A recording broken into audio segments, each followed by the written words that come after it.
Hello, thanks for checking out another video. So I'm going to do something a bit different with this video.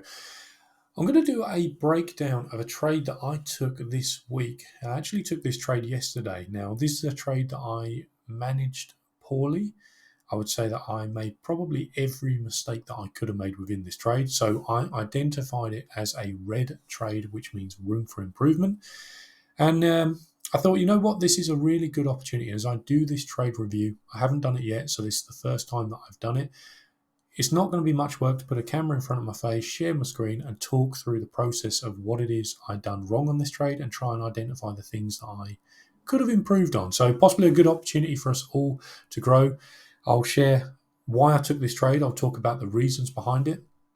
I will show the P&L that was lost or made on this trade, and then we will try and identify the reasons for what could have been done better. So let's turn our attentions to the charts. What you're seeing at the moment is Euro USD on a 5-minute chart, and I've already gone ahead and marked this up. So what I do every trading day is I mark up the high of the Asia session for the day, and I mark up the low. So if I highlight this, you'll see at the bottom of the screen, this is 8 a.m. This is UK time, so this is when I'm coming to the charts. So this is the highest point that buyers could drive price to before sellers said you're being silly now, let's go back. And this is the lowest point that sellers could drive to before buyers said that's quite enough.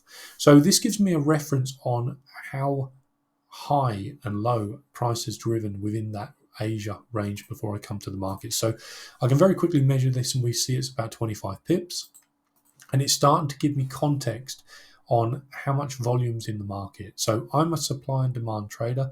I'm going to keep this incredibly simple. There's a whole lot of layers to this onion, which is probably stuff I will break down in later videos, but for now I want to keep it remarkably simple. These highs do not tell me anything other than where price has gone to and turned around. I do not necessarily make decisions from these highs or these lows. I'm just using them as a reference. So no indicators on this chart, nice visual reference of where price has been at the high and at the low. Now I'm going to fast forward this because I want to bring it to the news event. So this was NFP, and I hadn't taken a trade before this news event. So I want to get this right up to that price point. So this is what I was seeing. I've been a nice patient trader. I've waited pretty much from here round about here, so sat on my hands for about 4 if not 5 hours, and all the market has done in my eyes is just pretty much oscillated around about this low of the day, and it's just telling me that buyers and sellers agree price is worth round about the same. So what I'm interested in is when the market disagrees. I'm interested where buyers will pick a direction and they will start moving, or sellers will pick a direction and they will start moving. I don't want an equal weight on that seesaw where it's not particularly moving and it's just going sideways. I want the market to start showing who's driving price. And that brings me to the next candle. The next candle is going to show us what happened on the news release. So this is what happened. Now, it was a red news folder. I was anticipating the markets to move. I don't know where, and I don't know how far, and I don't know exactly why. But what I know is it's chaotic and extremely erratic as well. Don't know if I said that right, but we'll roll with it. So what's happened? The market has driven all the way to this high and all the way to this low. So I'm going to put a little line up on this high, and I'm going to put the same line down on this low. Now we're going to look at the 1-minute chart, and I'm going to show you that the market looks like it drove down to this low before buyers said, let's get involved. And it looks like the market then went up and went to this high before the sellers said, that's quite enough, thank you. So not going to go into any more detail than that because I want to keep it nice and simple. Now, interesting study, something I've done, something I am pretty confident in, but I'm not a financial advisor. What I don't mind doing is sharing how I'm reading price, but it's certainly not advice. So go and check out where the market closes at the end of the day, and then go and check it out on 2 or 3 different data feeds. And you can see at the moment that we're using this data feed up here, which is Oanda. Now, have a look and see around those times and around news events, high impact news events as well. go and see whether price looks identical on every chart.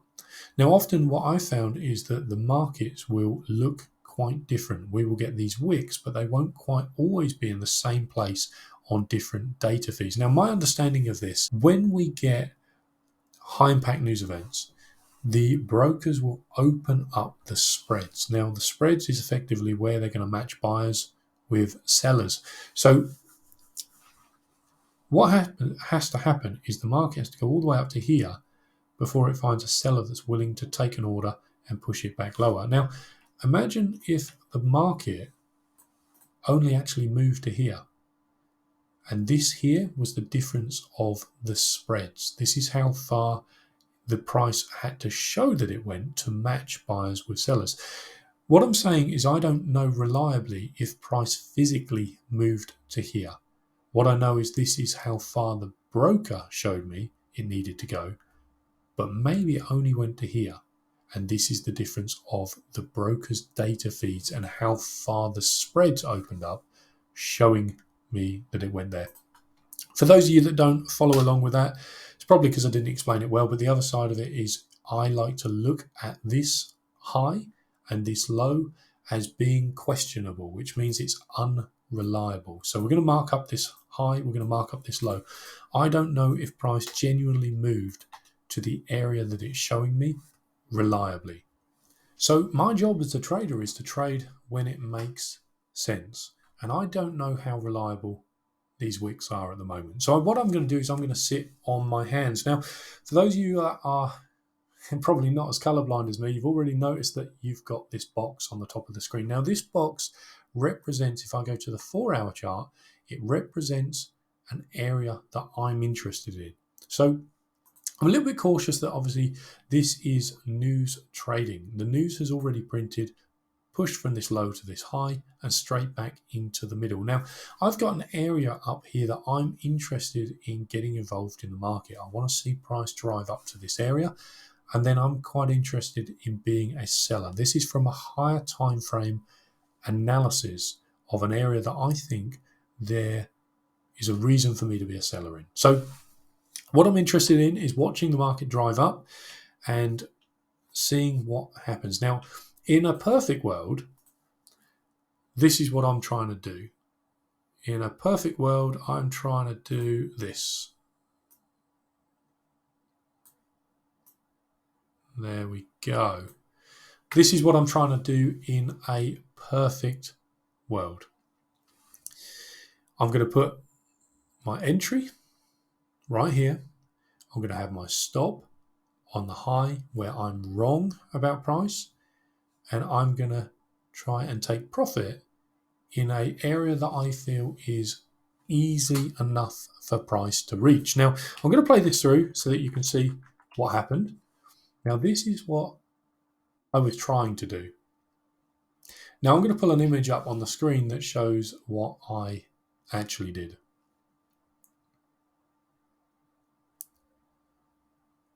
And so we can see that this trade was a profitable trade. But now what I want to do is I want to bring my analysis to where I actually entered. So I entered here. I had a stop round about here. And I think I ended up taking profit somewhere round about here. You'll see all the numbers. I'll put them on the screen, or they'll be at the bottom of the screen on this. Now, this is what I ended up doing. Now, that's quite a difference from what I intended to do. So sure, I made a little bit of money out of the market, but let's work out what I did wrong, because this is no good. Like, fortunately, my win rate is high enough that I can trade this with a negative reward. But come on, Rich, what are you doing? This is not optimal. So I'm profitable, and I'm pretty good at picking high value areas in the market and participating within that. Now, what I'm trying to do within my trading is optimize and make sure that I'm getting the most out of the market. So first thing I want to draw my attention to is this 53 pip stop loss. So I entered early, round about 3 pips, which is a mistake. I think that's FOMO. I was worried that the market was going to print back to this wick, and this would be the point where the market sells off. So I have a FOMO entry in this, and I got in at 3 pips of a worse price. But the issue here, the real issue, my stop loss, 53 pips. If I look at the 4-hour chart, look where my stop loss was relative to this high. I need no more information about this high. If the market comes to this high, I'm just wrong. I need to just accept this is one good loss that meets my trading plan. So why on earth I've got a 53 pip stop? The only reason I can think is fear of losing. So I'm doing pretty good on this account. The account's growing. It's building nicely. And I think I'm just getting a little bit afraid to lose. And so randomly, I put my stop all the way up here. Now, we can see that I took about $130 profit out of this trade. So we can work out that I had around about $600 risk on this trade total. Now, if I put my stop, we'll look at this and say I made a 0.23 of what I risked. So if I risked $600, I made about 23% of $600, about $130, give or take. The maths won't be perfect. Now look, if I was to bring my stop down and trust my analysis and put my stop in a place where I am wrong, I no longer need to be a seller in the market if we start breaking higher time frame highs. What I would have done now is made 44% of what I risked. So risk $600, I would have got away with this with around about $250, $270 gain. I would have nearly doubled my profit for the same level of risk that I was willing to accept. And this is crazy. So I want to look, why on earth did I put my stop up here? Because if the market was to start trading like this and start going a little bit deeper than what I thought, my objectivity would have broken down massively. One, I would have known I'm offside, buyers are still driving price. Two, I'm probably only going to be trying to get out a break even at best case, which is highly illogical. And three, I can't think of three, but I'm sure there is another good reason here.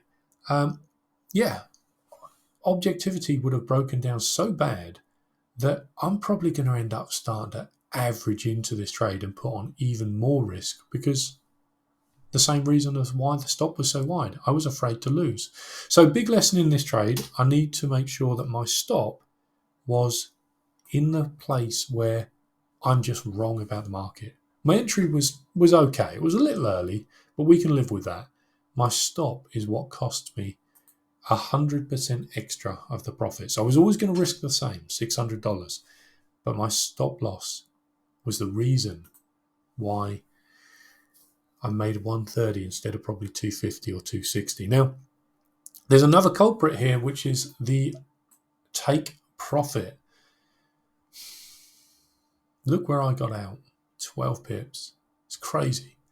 Like, my analysis was I can hold this down to here. So this probably should have been the optimal trade. Sure, it's negative risk to reward. I mean, this is what I do. I like to have a very high win rate. I like to get in, get out, get paid. Now, optimally, I could have risked $600 on this high and made 74% of that $600. It's probably around about 450, maybe 480, give or take. Again, don't quote me on the maths. I'm kind of just freestyling this, but I'm thinking that there was an opportunity to take about $460, $470. Now I took a third of what was available with the same risk.